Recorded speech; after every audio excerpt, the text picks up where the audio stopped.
Ingy, better second half, but ultimately damage was done in the first half, wasn't it? I'd say slightly better. I wouldn't say standards that we set.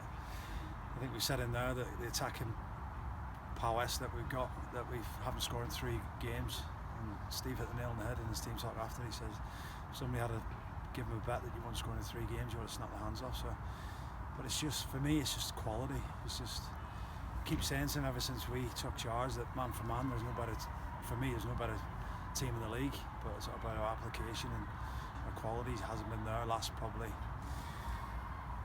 3 halves the last 2 games, so it's just disappointing really. I thought first half was probably one of the worst halves I've been involved at the football club, so really disappointing. Steve, it's the same players. I know it's a bit of a tough question, but what's going wrong, especially in front of goal? It's a tough question. As Ingy just said in the change room, I did say I was really shocked that we haven't scored in them 3 games, because the attacking ability we've got, we should be a threat to anyone. First half we were no threat to them whatsoever.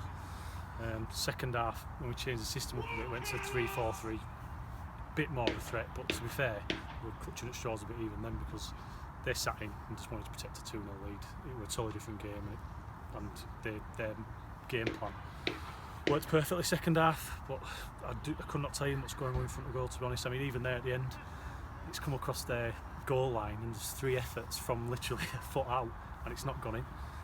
So maybe I think now is the right time for the new gaffer to come in and freshen things up a bit, and hopefully have the impact moving forward into next week's game.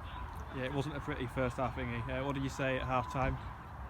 Just say it was bad all over. I mean, we can't hit a 4-yard pass, we can't make a tackle, we can't win a header, we can't beat the front man on a corner, can't get anywhere near them. We looked flat. I don't know if Tuesday night took it out of us, I don't know. It looked like some were treading on water. So unfortunately we had to make a change at half time, and Rosie was the one we went for, and Lebby came on second half and gave us a little bit more drive, so that's why I say probably slightly better second half is the introduction of Lebby. Steve, obviously Paul Quinn's been appointed now. Have you had a chance to speak to him yet?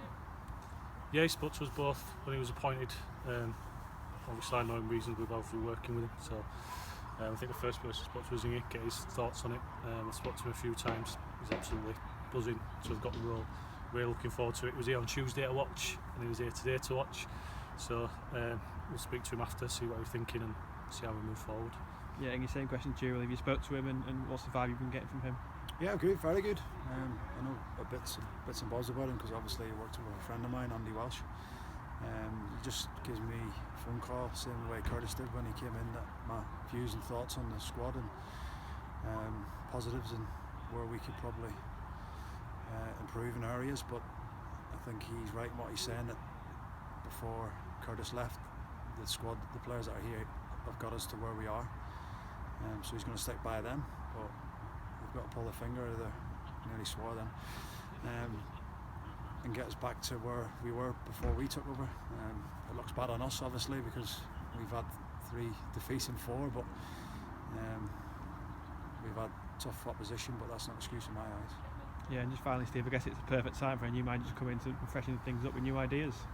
Yeah, it is. I would probably said, yeah, definitely after the second Workington game, it was definitely the right time.